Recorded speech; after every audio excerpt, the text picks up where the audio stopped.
So, hello everyone, welcome back to Java Trip and as you know, this is Alok Pandey and आज हम बात करने वाले हैं फ्लटर के बेसिक बैकग्राउंड के ऊपर और उसमें कुछ टॉपिक्स हैं जो हम कवर करने वाले हैं। उससे पहले कि ये जो मैं पूरा बताने वाला हूँ ये बहुत ही यूजफुल इस वजह से है क्योंकि इसके अंदर जो मैं बता रहा हूँ बहुत टाइम इंटरव्यू में पूछे गए हैं, क्योंकि मैंने खुद टेस्टिंग पर्पज के लिए कम से कम 8 से 10 इंटरव्यूज दिए हुए हैं, जिसके अंदर मुझे ये समझ में आया कि किस टाइप के क्वेश्चंस पूछे जा सकते हैं। और वो सारे क्वेश्चंस भी हम लिस्ट करेंगे जो कि एट द एंड होंगे, मे बी नेक्स्ट वीडियो में हो या फिर इसी वीडियो के एंड में होंगे, डिपेंड करता है टाइम के हिसाब से। मैं टोटल 15 मिनट का ये वीडियो बनाने जा रहा हूँ। इसके अंदर हम कवर करने वाले हैं डार्ट क्या है और डार्ट बेटर क्यों है, डार्ट को ही फ्लटर में क्यों यूज किया गया है। पहला, व्हाट इज फ्लटर, क्या होता है, features of the Flutters and Flutter and Dart installation. First program मुझे नहीं लगता है सारी चीजें हो पाएंगी इस वीडियो में, बट एटलीस्ट हम लोग what is Dart and what is Flutter ये हम कवर कर सकते हैं, ठीक है, and maybe features of the Flutters also, ठीक है। So let's start with the Dart. Okay, Dart, अगर मैं शॉर्टकट में बोलूं कि एक डार्ट एक object oriented based programming language है एंड जो फॉलो करता है JIT as well as AOT and virtual machine base पे वर्क करता है, एग्जीक्यूट करता है, और जो कि बहुत सारे अलग अलग फीचर्स हैं जो कि इवन ये जावास्क्रिप्ट पे भी रन कर सकता है एंड इसे हम क्रॉस प्लेटफॉर्म रन कर सकते हैं, multiple platforms like Android, iOS and compatibility ये फ्रेमवर्क की वजह से है फ्लटर के। अगर हम फ्लटर के बाद से बात करें तो ठीक है। अब हम बात करते हैं मैं डार्ट पे थोड़ा सा और डिस्कस करूंगा कि ये मैं इसलिए डिस्कस कर रहा हूं कि जो मेरे अंदर खुद से एक क्वेश्चन जनरेट हुआ है कि फ्लटर के साथ डार्ट को ही क्यों सेलेक्ट किया गया है। ठीक, तो ऐसा नहीं है कि डार्ट को बस रैंडमली आया और डार्ट सेलेक्ट कर लिए, चलो फ्लटर के साथ हम डार्ट यूज करें, there are multiple other programming language are available, so हम उसके साथ भी जा सकते थे, लेकिन हम डार्ट के साथ ही गए क्योंकि इवन फ्लटर के डेवलपर्स टीम मेंबर्स ने ऑलरेडी इस पर काफ़ी रिसर्च किया था कि कौन से प्रोग्रामिंग लैंग्वेज के साथ जाया जाए, लेकिन वो जब काफ़ी लैंग्वेज को समझने के बाद इस लैंग्वेज पे आके जब रुके तो इसका रीजन ये था क्योंकि ज़्यादातर प्रोग्रामिंग लैंग्वेज जो होती हैं दो टाइप्स में कैटेगराइज कर दी जाती हैं, that is called statically typed और डायनेमिकली टाइप्ड। स्टैटिकली टाइप का मतलब होता है कि ऐसे प्रोग्रामिंग लैंग्वेज जिसके अंदर हम लोगों ने डेटा टाइप से लेके और बहुत सारी चीज़ें जो ऑलरेडी फिक्स्ड होती हैं, मतलब हमने पहले से सेट कर करके, जैसे कि सी प्रोग्रामिंग लैंग्वेज की बात करते हैं, कंप्लीटली स्टैटिकली टाइप्ड है और AOT कंपाइलेशन को फॉलो करता है अहेड ऑफ टाइम को, ठीक है। इसके अंदर अगर हम कोई वेरिएबल बनाते हैं हम लिखते हैं इंट a इक्वल टू 5। कभी हमने ऐसा नहीं लिखते वेर a इक्वल टू 5, क्योंकि वेर कोई एक टाइप नहीं है, वेर एक कॉमन टाइप है जिसके अंदर किसी टाइप का वेरिएबल रख सकते हैं जनरली, ठीक है। इवन आपके जावा में भी अब वर्जन्स में आ गए हैं, एज वेल एज हमारे जावास्क्रिप्ट में भी है, डार्ट में भी है, ठीक है।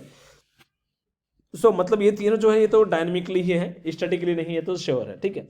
अब JIT का स्टैटिकली टाइप का अपने कुछ बेनिफिट, एडवांटेज और डिसएडवांटेज, उसमें से मैं जो मेन है वो मैं बताने जा रहा हूँ। अगर मैं किसी भी चीज़ का पहले से ही फिक्स कर देते हैं कि यही चीज़ें रहने वाली, आपको इसी के साथ काम करना है, तो हम काफ़ी फास्ट काम करते हैं एज ए डेवलपर। अगर आपको ये बता दीजिए कि आपका पूरा जो रिक्वायरमेंट है क्लाइंट की तरफ से यही इतना है, इसका डिजाइन वगैरह ये फिक्स है, ये फ्लो बनाना है, तो आप बहुत अच्छे से एग्जीक्यूट कर सकते हैं, बहुत फास्ट एग्जीक्यूट कर सकते हैं, बूट टाइम भी बहुत अच्छा होगा। जबकि अगर आपको यही ऐसा बताया जाए कि नहीं, आपको जो रिक्वायरमेंट हो वो रन टाइम में पता चलते रहेंगे, जैसे जैसे आप बनाते जाओगे उसी से पता चलता, तो आपके लिए समस्या होगी कि आगे का फ्लो आप रेडी नहीं कर पाएंगे, जिसकी वजह से आपको रुक रुक के चलना पड़ेगा, यानी कि जर्किनेस आ सकता है। तो यही समस्या हमारे प्रोग्रामिंग लैंग्वेज में भी होती है, ठीक है। अब स्टैटिकली टाइप का बेनिफिट तो ये होगा कि उसका परफॉर्मेंस काफ़ी अच्छा होता है एग्जीक्यूशन टाइम में, एंड बूटअप टाइम भी काफ़ी अच्छा होता है, लेकिन डेवलपमेंट टाइम में जितने भी स्टैटिकली टाइप होते हैं उनमें काफ़ी समस्याएं होती है। डेवलपमेंट टाइम में क्या होता है, पहले कंपाइलेशन होता है, फिर एग्जीक्यूशन होता है, कंपाइलेशन टाइम ले रहा है, फिर एग्जीक्यूशन टाइम ले रहा है, जिसकी वजह से डेवलपमेंट साइकिल हमारा काफ़ी स्लो हो जाता है, तो ये भी एक समस्या है।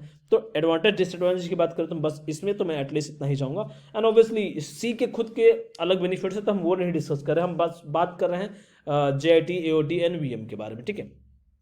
तो जो पहला हम कवर कर रहे हैं, कोई भी प्रोग्रामिंग लैंग्वेज का आप तीन चीज़ों से ज़्यादा डिफर कर सकते हो, वर्चुअल मशीन बेस्ड या फिर हार्डवेयर डिवाइस, डायरेक्टली हार्डवेयर को दिया जाता है एग्जीक्यूट करने के लिए, फिर वर्चुअल मशीन को दिया जाता है पहला। दूसरा कि JIT है या फिर AOT है या फिर दोनों है, ठीक। इस बेसिस पे प्रोग्रामिंग लैंग्वेज को डिफर कर सकते हो कि कौन सा परफॉर्मेंस बेटर हो सकता है, ठीक है। तो इस वजह से जितने भी हमारे प्रोग्रामिंग लैंग्वेज आए हैं वो पिछले वाले प्रोग्रामिंग लैंग्वेज से ज़्यादा बेटर होके आए हुए हैं, ठीक है। तो किसी चीज़ों में, तो ऑब्वियसली कुछ चीज़ें अच्छी होती हैं तो कहीं ना कहीं वो मतलब कुछ लेते हैं तो कुछ ना कुछ देना पड़ता है। जैसे कि हम बात करते हैं डायनेमिकली टाइप की अब, ठीक है। डायनेमिकली टाइप का बेनिफिट ये है कि हमें टाइप यहाँ पे फिक्स करने की जरूरत नहीं है, तो डेवलपमेंट में हमें ये सारी चीज़ें इवन याद करने की जरूरत नहीं है कि इंट कैर फ्लोट डबल, ये सारी चीज़ हमने वैर लिखा, वेरिएबल का नाम लिखा, वैल्यू दे दिया, कोई इशू नहीं है, चल गया, कोई इशू नहीं है, ठीक है। हाँ वो रन टाइम एग्जीक्यूट तो हो जाए, लेकिन हमें ये पता नहीं कि कैसे वर्क कर रहा है। तो एग्जैक्टली होता क्या है कि वो रन टाइम में जाके ये पता चलता है कि इसका टाइप ये है, इसका टाइप ये है, क्योंकि टाइप तो पता होना जरूरी है, क्योंकि वो कन्वर्जन जब फाइनल एग्जीक्यूशन के लिए जाए तो उसमें हर एक चीज़ क्लियर हो जाए किस टाइप की चीज़ें हैं, ठीक है। क्योंकि अगर ओवरऑल अगर हम देखें तो वो जाके सेमी लैंग्वेज में जाएगा या फिर मशीन लेवल पे जाएगा। मशीन लेवल पे हमें हर एक चीज़ डिफर करना है, और उससे भी लोअर लेवल जाए तो हमारा बाइट्स में जाएंगे, बिट्स में जाएंगे 0101 में, तो वो सारी चीज़ें कन्वर्ट होके ही तो जाती हैं। सारी चीज़ें 0110 में जाने के पहले कितने सारे कन्वर्जन होते हैं, ठीक है। तो इस वजह से हमें ये सारी चीज़ें मैटर करती हैं। तो डायनेमिकली टाइप का बेनिफिट ये है कि डेवलपमेंट जो साइकिल होता है काफ़ी फास्ट हो जाता है, रन करने के टाइम पे ही हमारा कंपाइलेशन वर्क फिनिश हो जाता है, ठीक है। और जबकि एग्जीक्यूशन टाइम में डायनेमिक टाइप में ये प्रॉब्लम होता है कि परफॉर्मेंस वाइज काफ़ी स्लो होते हैं in comparison to statically type, ठीक है। अब हम डायनेमिकली टाइप की अगर हम और बात करें तो इवन हम डायनेमिकली टाइप में जाते हैं तो डेवलपमेंट फास्ट होने का ये भी रीजन है कि हमें जैसे कि अगर हम सी में काम करते हैं तो हम लोग देखो 2 बटन दिए जाते हैं शॉर्टकट, कंट्रोल F9 हम करते हैं तो हमारा कंपाइलेशन एग्जीक्यूशन दोनों होता है, तो बट सीक्वेंसली ही होते हैं। जबकि हम कंपाइलेशन करने के लिए अलग शॉर्टकट्स होते थे, एग्जीक्यूट करने के लिए अलग शॉर्टकट्स होते थे, ठीक है। अब आ जाते हैं हमारे और थोड़ा डिटेल पे, ठीक है। तो डार्ट प्रोग्रामिंग लैंग्वेज के डेवलपर्स ने इस पे वर्क करने के पहले और भी बहुत सारे बैकग्राउंड वर्क कर चुके थे। बैकग्राउंड वर्क यही था कि उनको पहले ही वो लोग ने खुद का एक ऐसा बेस बनाया जिसमें वो लोग JIT यानी just in time as well as AOT ahead of time दोनों कंपाइलेशन का यूज कर सके, as well as virtual machine. Virtual machine के बारे में हमने डिस्कस नहीं किया। वर्चुअल मशीन एक हमारे जो हार्डवेयर्स होते हैं उसी हार्डवेयर्स का एक वर्चुअल हार्डवेयर कह सकते हैं, ठीक है। उसी का एक कॉपी समझ लीजिए वर्चुअली जो वर्क करता है। जैसे कि अगर हम सी की बात करें तो सी जब हम रन करते हैं तो 64 और 32 बिट के बेस पे वो डिफर कर सकता है, एवं उसका डेटा टाइप जो होता है इंट का ही मैं एग्जांपल ले लूँ तो डिफर कर सकता है, किसी में हमारा 2 बाइट्स का है तो किसी में 1 बाइट का है। तो ये 62 और 32 बिट के भी डिफर कर सकता है, क्योंकि इसके अंदर वर्चुअल मशीन्स नहीं यूज होते हैं, ठीक है। डायरेक्टली हार्डवेयर को जाते हैं, तो इस वजह से हमें सारे कंपाइलर्स एंड एग्जीक्यूशन करने के लिए हमारा जो मशीन लगता है वो डिफर होते हैं, अलग होते हैं, ठीक है। जबकि वर्चुअल मशीन के अंदर हम क्या करते हैं, किसी हार्डवेयर को जाने के पहले हम वर्चुअली उसे रन कर लेते हैं, हार्डवेयर को हम सिर्फ इंस्ट्रक्शंस देते हैं, ठीक है।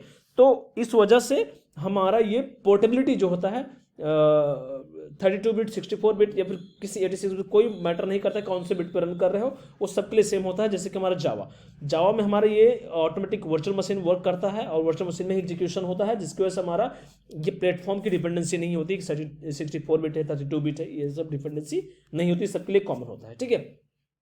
चलिए आगे बढ़ते हैं। वर्चुअल मशीन का एक बहुत बड़ा रोल है जो कि बड़ी समस्या को सॉल्व कर देता है, ठीक है। इसके अलावा आगे बढ़ते हैं हम लोग नेक्स्ट। सो ये तीन क्राइटेरियाज को लेके डार्ट डेवलप किया गया। डार्ट के अंदर ये सारे क्राइटेरियाज मतलब ये तीनों चीज़ें यूज की जाती है, ना कि सिर्फ 2 चीज़ें। ज़्यादातर प्रोग्रामिंग लैंग्वेज में JIT और वर्चुअल मशीन, और उससे भी कम अगर जाए तो सी की बात करो तो AOT एंड डायरेक्टली हार्डवेयर, ठीक है। तो जो डार्ट है उसके अंदर JIT, AOT and virtual machine तीनों यूज किया जाता है। JIT का मतलब जब हम कोई भी चीज़ डेवलप कर रहे होते हैं, डेवलपमेंट साइकिल में जब होते हैं तो हम JIT यूज करते हैं, JIT कंपाइलर यूज करते हैं। जबकि हमारा जब हम एग्जीक्यूट रिलीज करने जा रहे हैं, क्लाइंट को डिलीवर करने जा रहे हैं, तो हम उसे रिलीज मोड में लेके जाते हैं, और रिलीज मोड में हमारा डार्ट ऑटोमेटिकली यूज करता है ahead of time, in the sense statically typed way में वो पहले से ही सब कुछ कंपाइल करके रखता है, सिर्फ एग्जीक्यूट करने के लिए देता है, जिसकी वजह से परफॉर्मेंस काफ़ी हाई हो जाता है क्लाइंट्स के लिए, और JIT का यूज करके डेवलपर्स के लिए काफ़ी परफॉर्मेंस हाई कर देता है। तो दोनों चीज़ों में प्रॉब्लम सॉल्व हो जाता है, दोनों का कॉम्बिनेशन है हमारा Dart, and as well as virtual machine use करता है, जिसकी वजह से ये सबसे, मैं कह सकता हूँ कि एटलीस्ट ये सबसे बेटर है in comparative to other programming language. And इसी वजह से फ्लटर के साथ डार्ट सेलेक्ट किया गया कि हर तरह से कंपैटिबल है, यही फिट होता है उनके रिक्वायरमेंट के हिसाब से, जो कि उनकी UI का हो गया या फिर उनके फंक्शनलिटी हो गया या फिर बैकएंड का जो वर्क हो गया, यही डार्ट ही था जो फुलफिल कर सकता है हर तरह से, ठीक है, जिसकी वजह से डार्ट यूज किया जाता है। और डार्ट यही है जो मैंने आपको बताया। एंड ऑब्वियसली आगे बहुत अदर फीचर्स हैं like object oriented programming language, exception handling, वो दैट्स अ डिफरेंट पार्ट, वो प्रोग्रामेटिकल वर्ड है जो कि हम कभी भी समझे जा सकते हैं, ठीक है। एंड फ्लटर की कंपैटिबिलिटी डार्ट के साथ इसी वजह से सबसे बेस्ट रही है, ठीक है।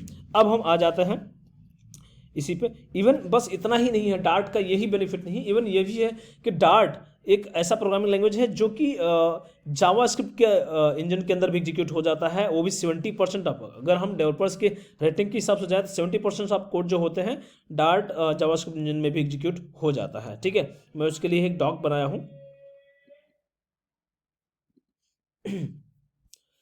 ठीक है, उसी चीज को लेके। Before working on Dart and Dart team members had done ground breaking work on advance compilers and the virtual machines both for dynamic language as like JavaScript and strong talk, small talk, and static language like hotspot compiler for Java. They use the experience to make Dart unusually flexible in how can be compiled and executed. मतलब इतना flexible बनाया है इसको कि automatically वो चीज़ें changes होते रहते हैं कि वो कब JIT में जाना है, AOT में जाना है, ठीक है। डार्ट के ऊपर वर्क करने के पहले ये सारे बैकग्राउंड वर्क हो चुके थे, ठीक है।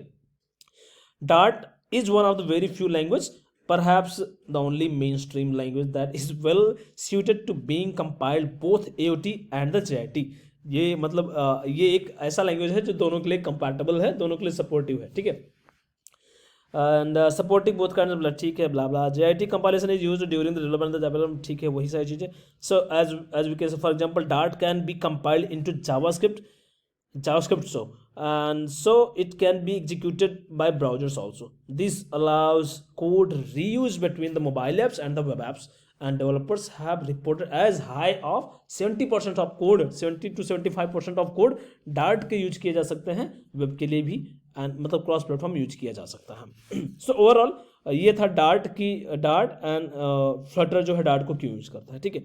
अब हम फ्लटर की बात करें, फ्लटर पे अगर हम जाएं तो बहुत सारे बेनिफिट्स होते हैं जो कि हम डिस्कस करेंगे। उससे पहले मैं फ्लटर के ऑफिशियल साइट पे जंप करना चाहूँगा, ठीक है।